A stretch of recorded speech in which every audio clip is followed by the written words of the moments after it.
Okay, so we have this question right here. It says a man dives from a platform into a swimming pool. The platform is like 12 meters above the water surface as shown. So we have this man here and he's about to dive into this water, right?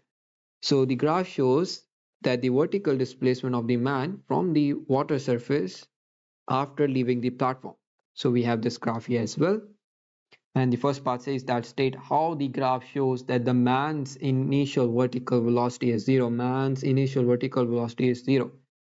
I'm gonna very simply explain you why it is zero, okay?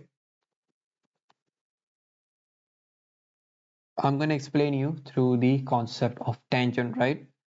If you solve anything with tangent, it's like really easy and it's very easy to understand what is a tangent, right? So this is your initial point right here. Let me make it red.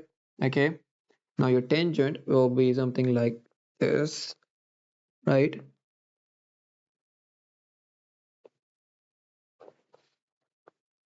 Sorry. Yeah, you can get the idea, right?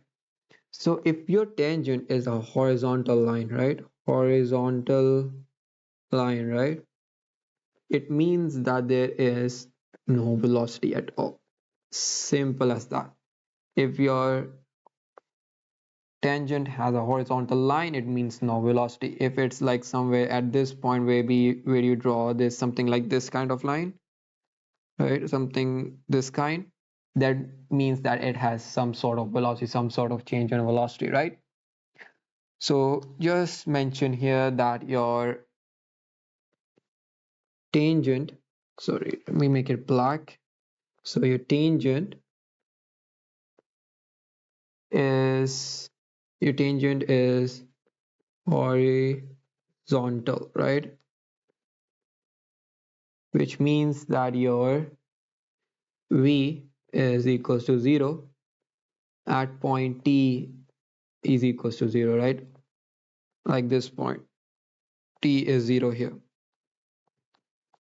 So yeah, okay, so we have this next part here. It says determine the vertical velocity of the man as he enters the water.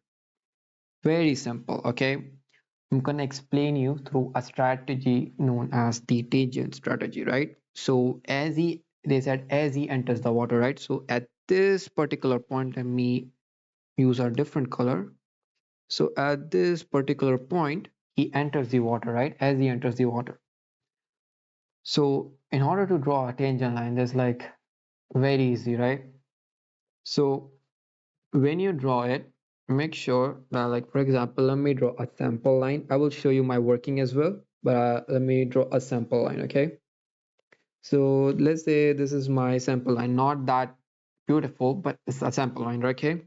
Now you just drawn a tangent line, which is a bit tilted. Don't make it super vertical. It means that the object is moving, but the time period is not changing. So this vertical line, according to this graph, is completely incorrect. Okay, so don't use it at all. Best advice there. Now you use a bit of tilted line, okay, and then you have to check whether this part, like just say this much part or this much part, whatever the part you select, this much part is equal to this much part. And for now you can see that they are not actually not equal, right?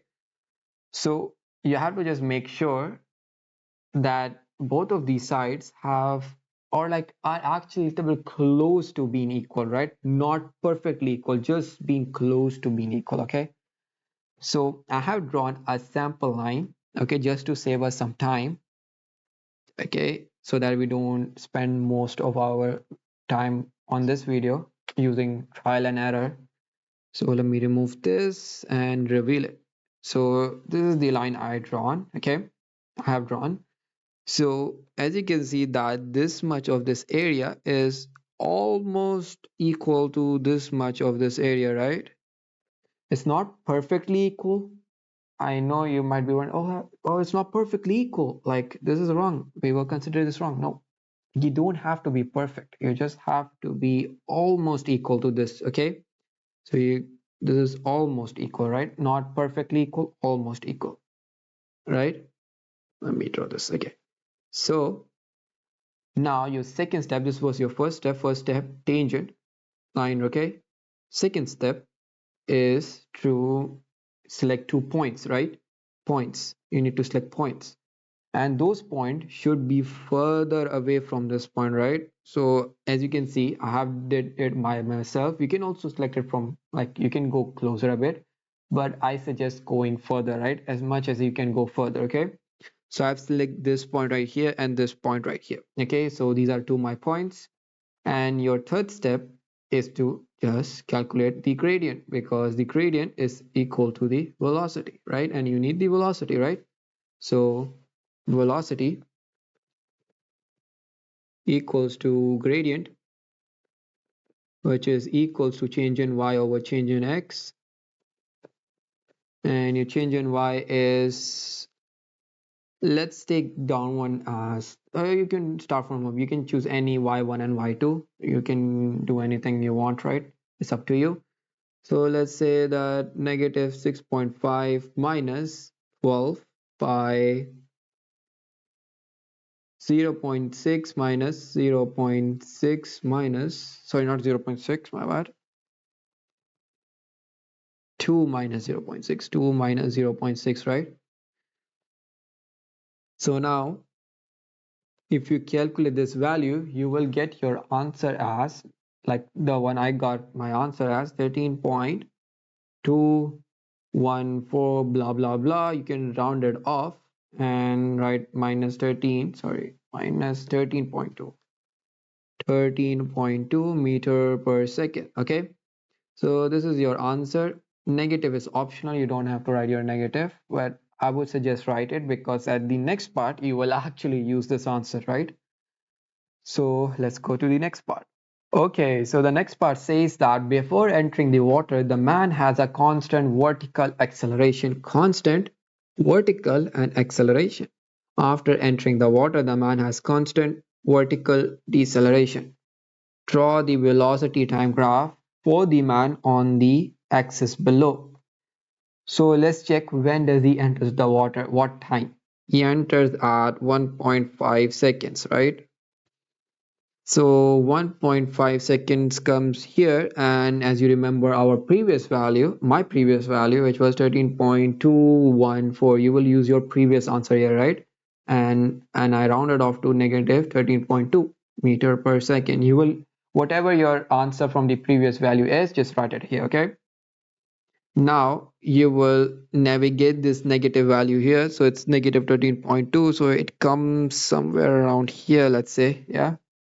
And you will use your scale and connect this point to this point right here. Okay, so should be something like this.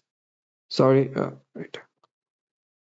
Whoop and whoop. Okay, so now what you need to do is check the ending time. Okay, so ending time I can see is here, right? If I tally it up, and it's 2.1 seconds, right? So 2.1 seconds is here. So now complete your stuff. This is your constant vertical deceleration. Okay, Whoop. So you have constant vertical acceleration and constant vertical deceleration. Constant means in graphical form a straight line. Okay, straight line. So yeah, this is your answer.